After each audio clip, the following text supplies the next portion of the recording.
other than that, I'm very into it. Gonna play with more patterns. Where's the bag? Yeah, let me know if you guys are into more tie-dye stuff.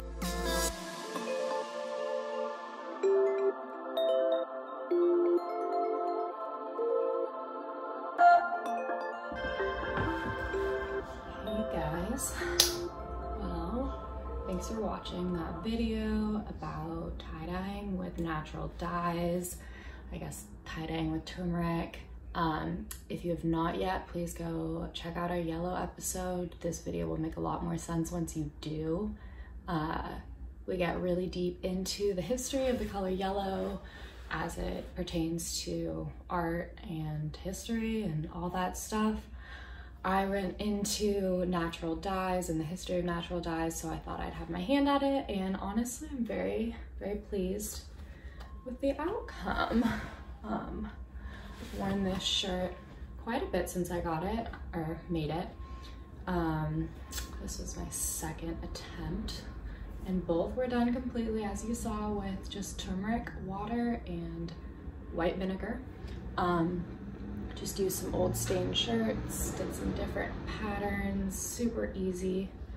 I know that over time, both of these shirts will fade, but that's fine with me. I just plan on re-dyeing them in the future or donating them. They'll become rags, something, but you know, that's the life cycle of fabric. So yeah, thanks for watching. We'll probably have more like this in the future because it was really fun. Definitely if we do another color episode, or if you guys just like this and want more content on kind of practical application of, yeah, art history stuff. So let us know what you think down in the comments below. What else? If you haven't checked out our book, go to the link below. We worked really hard on it. We're proud of it. We're about to record an episode talking a little bit more about that, so keep an eye out for that content as well. And yeah, thanks for watching. Thanks for listening.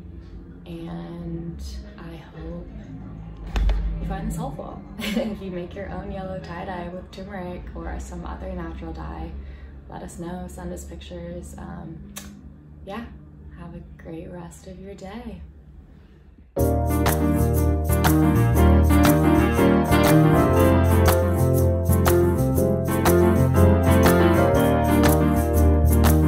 The art history bed.